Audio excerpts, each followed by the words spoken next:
अस्सलाम वालेकुम नाज़रीन, हाईटेक न्यूज़ के खबरनामे में आपका खैर मकदम है। मैं हूं नेहा खान। नजर डालते हैं आज की अहम खबरों पर। मोहम्मद अजहरुद्दीन वजीर बराए अक़लियती बहबूद और अवामी कारोबारी इदारे हुकूमत तेलंगाना और हिंदुस्तानी क्रिकेट टीम के फॉर्मर कैप्टन ने सुषमा स्वराज भवन नई दिल्ली में मुनक़दा रियासती अक़लियती कमीशनों के अहम कॉन्फ्रेंस में शिरकत की। इस कॉन्फ्रेंस में कई मौजूदगी का इजहार मोअज़्ज़िज़ीन ने किया है, जिनमें मरकज़ी वज़ीर बराए अक़लियती उमूर किरण रिजिजू, अक़लियती उमूर के वज़ीर मुमलिकत जॉर्ज कुरियन, बिहार के अक़लियती बहबूद के वज़ीर मोहम्मद ज़मान ख़ान, अक़लियती बहबूद और आबी वसाइल के वज़ीर हफ़ीज़ ख़ान, वज़ीर मुमलिकत बराए अक़लियती बहबूद मुस्लिम वक्फ़ और हज उत्तर प्रदेश दानिश आज़ाद अंसारी, सीनियर ओहदेदार और क़ौमी अक़लियती कमीशन के अरकान मौजूद थे। मोहम्मद वाले वसाबी वाहबती वज़वाजी हुज़ूरियात अजमैन बरहमतिल्लाह रहमीन। अस्सलामु अलैकुम रहमतुल्लाहि व बरकातहू।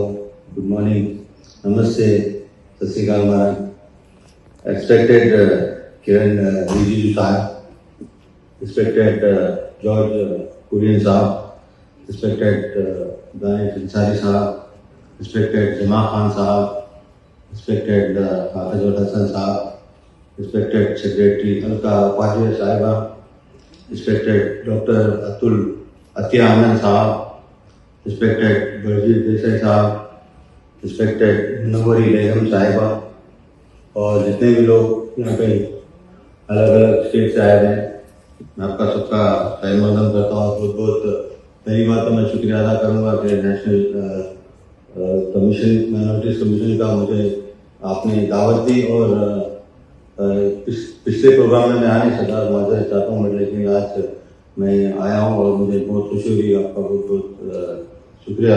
आप लोगों ने मुझे इतना ज़्यादा इज्जत दी, चाहे मुझे पता है इतना इज्जत अगर मैं शायद पॉलिटिकल करियर में कमा लूँ तो मैं शायद मेरा ख्याल में कुछ किया हूँ जिंदगी, लेकिन क्रिकेट का में तो आप लोगों ने बहुत मुझे इज्जत दी और आपकी दुआओं की वजह से मैं आज यहाँ पर ठहरा हूँ। लेकिन मैं दो तीन चीज़ें ऐसी बताऊँ सर के प्रॉब्लम जो माइनॉरिटीज़ का जो प्रॉब्लम है, जो मेन प्रॉब्लम है एजुकेशन है।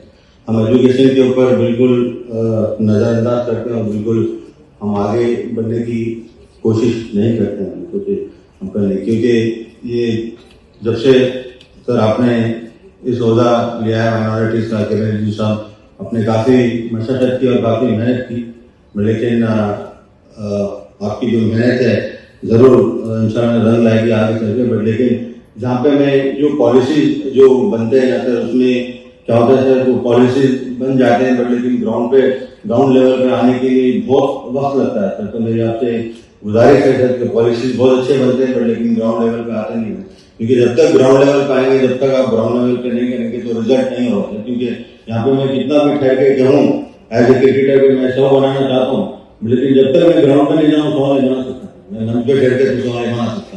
तो मैं आप लोगों से यही गुजारिश करूँगा कि थोड़ा डिसीजन फास्ट लीजिए और ज़्यादातर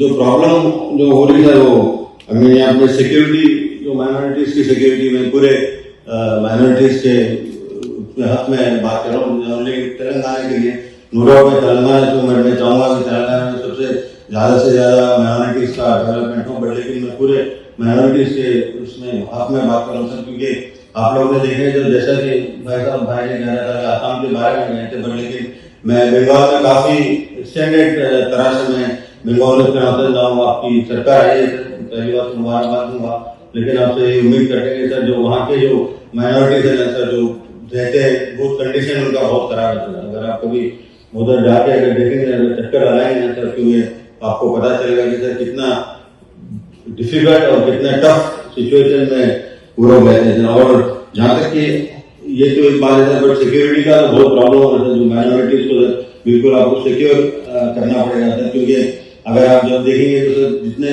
लड़ाई झगड़े इनसे बहुत इतने ज़्यादातर इंसिडेंट आते हैं सर, शायद मैं भी बहुत से देखता हूँ सर, लेकिन जब तक माइनॉरिटी सिक्योर रहेंगे सर, देश आगे बढ़ना तो थोड़ा बहुत मुश्किल काम है सर, क्योंकि माइनॉरिटीज को आप आगे बढ़ाना चाहिए सर। अगर आप विकसित भारत अगर बढ़ाना चाहेंगे तो सर डेफिनेटली आप माइनॉरिटीज को लेके चलना चाहिए। उनका एजुकेशन अच्छा होना चाहिए सर, उनके अपने मेडिकल फैसिलिटी वो हर चीज़ तो होना चाहिए, वो बहुत इंपॉर्टेंट रहता है हमारे लिए। लेकिन मेरे इतने ज़्यादातर एजुकेशन और सिक्योरिटी अगर अच्छी रही तो हम 100% आगे बढ़ेंगे और डेफिनेटली इंडिया का ये भी नाम लाएंगे, क्योंकि आप देख रहे हैं जैसा कि बहुत से बड़े बड़े लीडर जो माइनॉरिटी से थे वो लोग काफी नाम इंडिया का बढ़ाए और उन्होंने जितना कुर्बानी दी उसके बारे में हम जितना भी बात करें बहुत कम है। पर लेकिन इंटर में आपसे मुझे इंग्लिश में दिया गया है हमारी ऑफिस से, तो मैं थोड़ा बता दूंगा सर। हमारा जो तेलंगाना स्टेट है sir, youngest state in India है सर, जो 2 जून 2014 में फॉर्म हुआ था।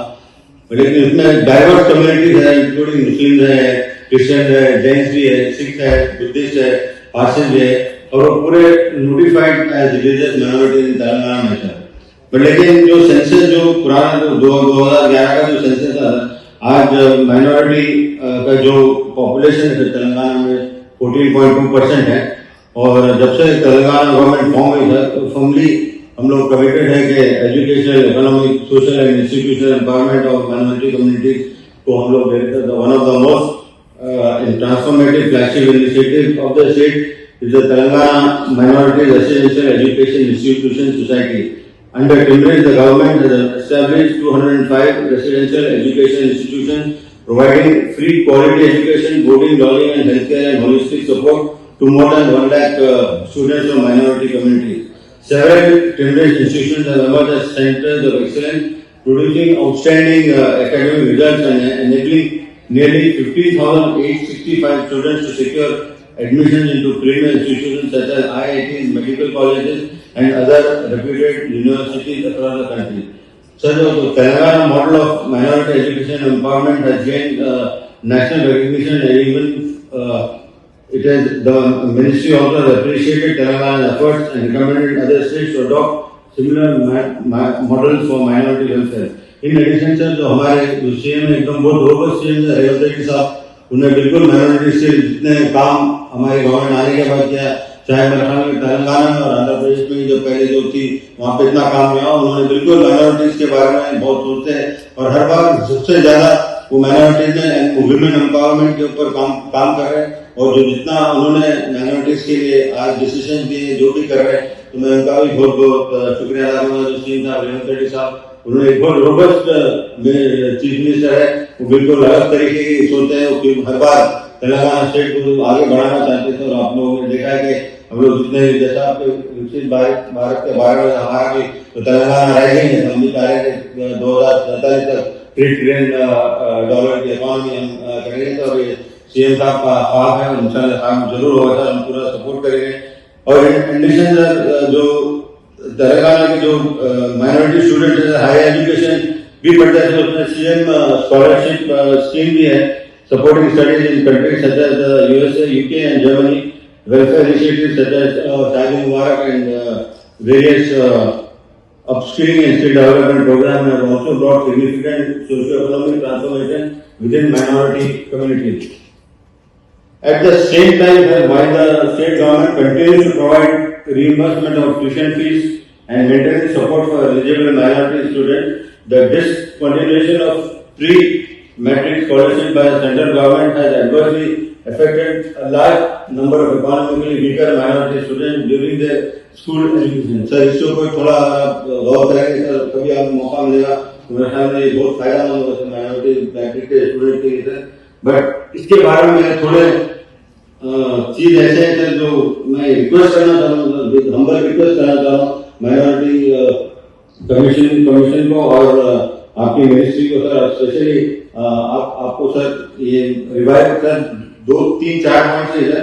Revival of pre matric scholarship for minority students to prevent educational discontinuity among economically disadvantage section. तो थोड़ा पैसों की भी जरूरत है, पैसे तो बगैर पैसे की तो काम होता नहीं था। तो आपसे बिल्कुल दो गुजारिश है, release of budgetary support amounting to ₹850 crore under the 60-40 central state sharing pattern for the construction of Timrij institution in Telangana, for which proposals have already been submitted. और तीसरी जो है release of pending fund amounting to ₹20 crore towards skill development program for minority women under the PMJVK scheme. और आखिरी है चौथा financial support under PMJVK for the establishment of 20 minority residential degree colleges approved by the government of Telangana comprising 10 colleges for women and 10 colleges for men with a special focus on technology oriented and skill based higher education program. Sir मैं आपसे एक चीज और भी कहना था sir, जो minority का जो बजट है सर, अब थोड़ा उसको भी जरा बढ़ाना चाहिए सर, क्योंकि आपके हाथ में सर, अगर आप फाइनेंस मिनिस्टर और प्रियंका साहब को बोलेंगे तो आपको बिल्कुल माइनॉरिटी के लिए जितना आप लोग सोच रहे हैं अपनी गवर्नमेंट, अगर आप बोलेंगे तो सर बजट बढ़ेगा तो फायदा होगा तो तुमको, क्योंकि बात स्टेट्स को बहुत कम मिलता है, बात स्टेट्स को ज्यादा मिलता है।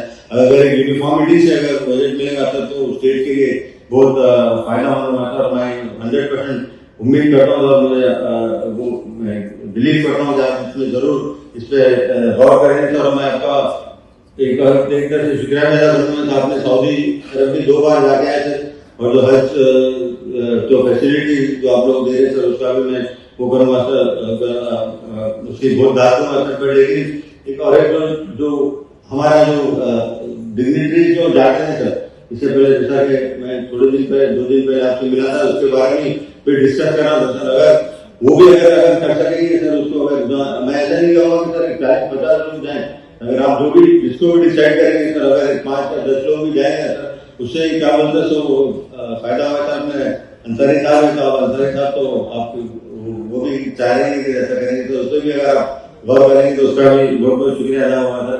और मैं गवर्नमेंट तेलंगाना की तरफ से भी ये कहूँगा कि हम लोग इंक्रीज ग्रोथ क्वालिटी एजुकेशन और स्किल एम्पावरमेंट में हम लोग foundation for achieving equitable development and national progress, and we are looking forward to continue cooperation and support from the government of India and all stakeholders in strengthening minority welfare initiatives across the country. और जितने भी लोग यहाँ पे आए हैं sir, मैं उनका बहुत बहुत शुक्रिया अदा करूँगा। और आप लोग एक बहुत कॉन्फिडेंस में आए, मैं जबरदस्त आपका एंगेज होगा हमारे जितने भी ये फंक्शन के बाद आपका जो कॉन्फ्रेंस होगी, आप लोग का जो डिबेट होंगे, मैं कहूँगा ये बहुत जबरदस्त आपके डिबेट होंगे। और सर मैं ये भी आपसे गुजारिश करूँगा कि सर ऐसे प्रोग्राम ज़्यादा से ज़्यादा अगर एटलीस्ट 6 या 7 मंथ में भी एक बार होंगे तो सर तो माइनॉरिटीज के लिए बहुत फायदा होगा सर। बट लेकिन मैं ज्यादा कुछ बोल चुका हूँ सर, बट लेकिन एज ए खिलाड़ी सर तो बोलना ही पड़ता है सर, क्योंकि ग्राउंड में जितना क्या था सर, अगर यहाँ पे इतना नहीं करूँगा तो फिर लोग बोलेंगे भाई आप ग्राउंड में अच्छे थे, यहाँ क्यों आए थे। पर लेकिन मैं आपका दिल से बहुत जितने भी लोग आए बहुत बहुत शुक्रिया अदा करता हूँ। और मिनिस्ट्री की तरफ से सर आपका भी, मिनिस्टर कुरियन साहब का भी बहुत बहुत शुक्रिया अदा करता हूँ sir, thank you very much. और जितने भी लोग मिनिस्टर बाहर आए हैं, स्पेशल सेक्रेटरी और मैं मैडम का और जितने भी लोग कमीशन के चेयरमैन, सबका बहुत बहुत शुक्रिया अदा करता हूँ कि आप ये अच्छा कॉन्फ्रेंस जो आपने ऑर्गेनाइज किया सर, मुझे बहुत खुशी हुई इस प्रोग्राम में आके। इंशाल्लाह मैं जरूर लुक फॉरवर्ड करूँगा कि ज़्यादा से ज़्यादा ऐसे प्रोग्राम हो। और बहुत बहुत शुक्रिया, थैंक यू वेरी मच।